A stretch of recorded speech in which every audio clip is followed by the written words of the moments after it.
ರೇಣುಕಾಸ್ವಾಮಿ ಕೊಲೆ ಕೇಸ್ಗೆ ಮತ್ತೆ ಟ್ವಿಸ್ಟ್. ದರ್ಶನ್ಗೆ 2 ದಿನದ ಮೊದಲೇ ಕೊಲೆಯ ಮುನ್ಸೂಚನೆ ಸಿಕ್ಕಿಲ್ಲ. ದಾಸನಿಗೆ ಎಚ್ಚರಿಕೆ ಕೊಟ್ರ ಆ ಅರ್ಚಕ. ಪರಪ್ಪನ ಅಗ್ರಹಾರದಲ್ಲಿ ಸಾರಥಿಯನ್ನ ನೋಡ್ಲಿಕ್ಕೆ ಜೈಲುವಾಸಿಗಳ ಕುಂಟು ನೆಪ. ದರ್ಶನ್ ಮನೆಯಲ್ಲಿ ಸಿಕ್ಕ 40 ಲಕ್ಷ ಹಣದ ಮೂಲ ಪತ್ತೆ. ಕಾಂಗ್ರೆಸ್ನಲ್ಲಿ ಜೋರಾಯಿತು ಸಿಎಂ ಡಿಸಿಎಂ ಹುದ್ದೆಯ ಜಟಾಪಟಿ. ಸಚಿವರು ಶಾಸಕರಿಗೆ ಡಿಸಿಎಂ ಡಿಕೆಶಿ ಖಡಕ್ ವಾರ್ನಿಂಗ್. ನೋಟಿಸ್ ಕೊಡ್ಲಿ, ಉತ್ತರ ಕೊಡ್ತೀವಿ ಅಂತ ಹೇಳಿದ ಸಚಿವ ರಾಜಣ್ಣ ಸವಾಲ್. 2028ರವರೆಗೂ ಕೂಡ ಆಗ ನಾನು ಮುಖ್ಯಮಂತ್ರಿ ಹುದ್ದೆಯ ಆಕಾಂಕ್ಷಿ ನಾನೇ ಅಂದ್ರು ಸತೀಶ್ ಜಾರಕಿಹೊಳಿ.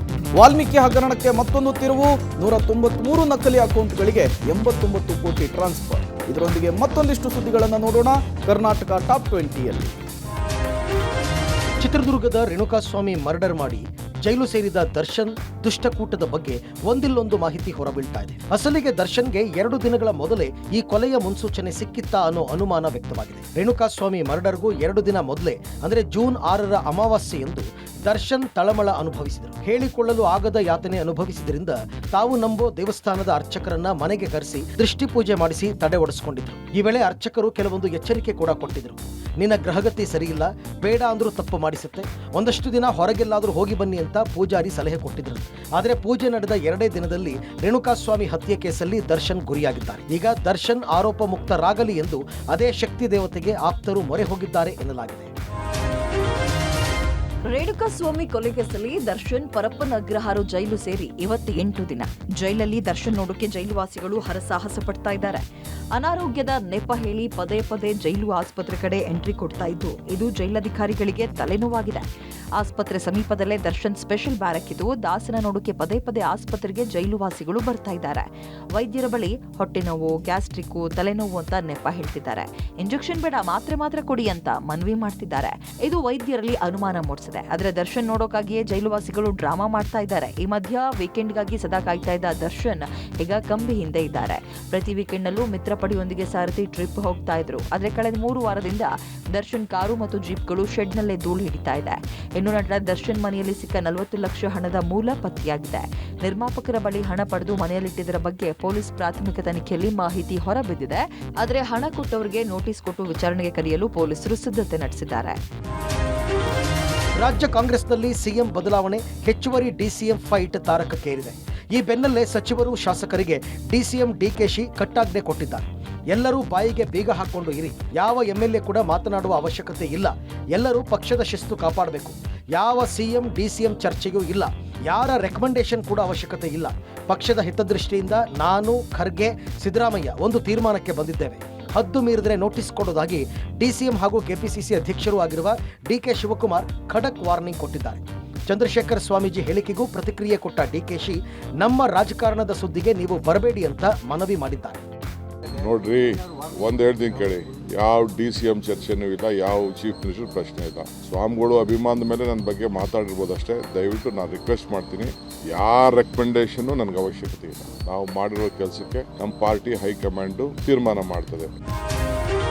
ಡಿಸಿಎಂ ಎಚ್ಚರಿಕೆಗೆ ಸಚಿವ ರಾಜಣ್ಣ ತಿರುಗೇಟನ್ನು ಕೊಟ್ಟಿದ್ದಾರೆ. ನೋಟಿಸ್ ಅನ್ನು ಕೊಡ್ಲಿ, ಆಮೇಲೆ ಉತ್ತರಿಸ್ತೇನೆ, ನಾನು ಎಲ್ಲದಕ್ಕೂ ಸಿದ್ಧ ಅಂತೇಳಿ ಸಚಿವ ರಾಜಣ್ಣ ಸವಾಲ್ ಹಾಕಿದ್ದಾರೆ. ಕೆಎನ್ ರಾಜಣ್ಣಗೆ ಮಾಜಿ ಸಂಸದ ಡಿಕೆ ಸುರೇಶ್ ಟಾಂಗ್ ಕೊಟ್ಟಿದ್ದಾರೆ.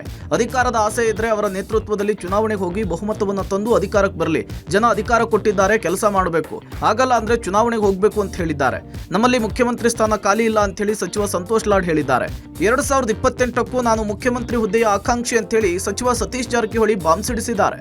ನೋಟಿಸ್ ಕೊಡಲೇಬೇಡಿ, ಕೊಟ್ಟಾದ್ಮೇಲೆ ಹೇಳ್ತೀನಿ.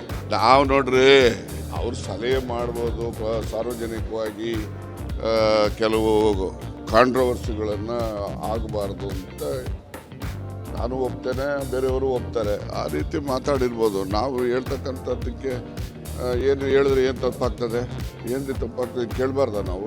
ನಾವು ಕೇಳಿದ್ದೆ ತಪ್ಪಾಗ್ತದೆ. ಕೇಳಿದ್ದೆ ತಪ್ಪಾಗ್ತದೆ ಅಂದರೆ ನಾನು ಎಂಥದೇ ಕ್ರಮ ಬಂದು ನಾನು ಎದುರಿಸಲಿಕ್ಕೆ ಸಿದ್ಧ ಇದ್ದೀನಿ. ನನಗೆ ಗೊತ್ತಿಲ್ಲ ರೀ, ನಾನು ಯಾಕೆ ಅವನ್ನೆಲ್ಲ ಕೇಳ್ಕೊಳ್ಳಿ. 33 ಜನನು DCM ಅಂತ ಘೋಷಣೆ ಮಾಡೋದಕ್ಕೆ ಮುಖ್ಯಮಂತ್ರಿಗಳಿಗೆ ಅಧಿಕಾರ ಇದೆ.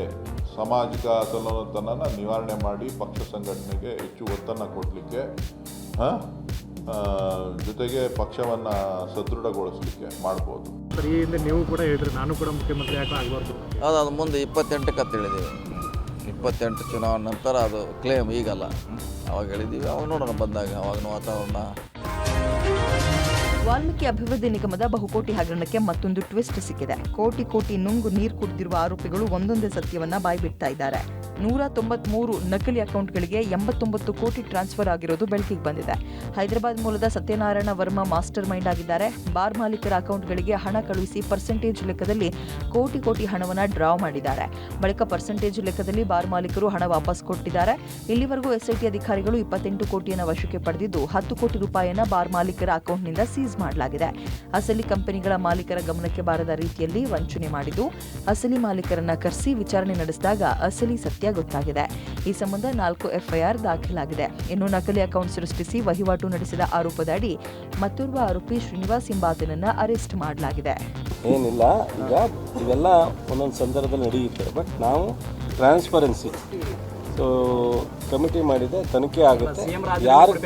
ಯಾರು ತಪ್ಪಿದ್ದಾರೆ, ಹಾಗಾದರೆ ಕೇಂದ್ರದಲ್ಲಿ ಯಾವ್ದಾದ್ರು ತಪ್ಪಾದರೆ ಮೋದಿಯವರು ರಾಜೀನಾಮೆ ಕೊಡ್ತಾರಾ ಹೇಳಿ? ಯಾರು ಹಿಂದೆ ಎಲ್ಲ ನಡೆದಿದೆ ಭಾಳಷ್ಟು, ಅವರು ಮುಖ್ಯಮಂತ್ರಿನೇ ಕೊಡ್ತಾರೆ ಅಂತ ಅನ್ನೋದನ್ನು ನಾವು ಆಮೇಲೆ ನೋಡೋಣ, ಯೋಚನೆ ಮಾಡಿ. ವಾಲ್ಮೀಕಿ ಅಭಿವೃದ್ಧಿ ನಿಗಮದಲ್ಲಿ ನಡೆದ ಬಹುಕೋಟಿ ಪ್ರಕರಣ ಸಂಬಂಧ ಬಳ್ಳಾರಿ ಡಿಸಿ ಕಚೇರಿ ಎದುರು ಮಾಜಿ ಸಚಿವ ಶ್ರೀರಾಮುಲು ಅಹೋರಾತ್ರಿ ಧರಣಿ ನಡೆಸಿದ್ದಾರೆ. ರಾತ್ರಿಯಿಡೀ ಬಳ್ಳಾರಿ ಡಿಸಿ ಕಚೇರಿಯ ಮುಂದೆ ಮಲಗಿ ಪ್ರತಿಭಟನೆ ಮಾಡಿದ್ರು. ಪ್ರತಿಭಟನೆ ವೇಳೆ ರಾಜ್ಯ ಸರ್ಕಾರಕ್ಕೆ ರಾಮುಲು 3 ಬೇಡಿಕೆ ಇಟ್ಟಿದ್ದಾರೆ. ಮೊದಲ ಬೇಡಿಕೆ, ವಾಲ್ಮೀಕಿ ಅಭಿವೃದ್ಧಿ ನಿಗಮದ ಹಣ ರಿಕವರಿ ಆಗಬೇಕು. ಎರಡನೇದು, ಮಾಜಿ ಸಚಿವ ಬಿ ನಾಗೇಂದ್ರ ಅವರನ್ನ ಬಂಧಿಸಬೇಕು.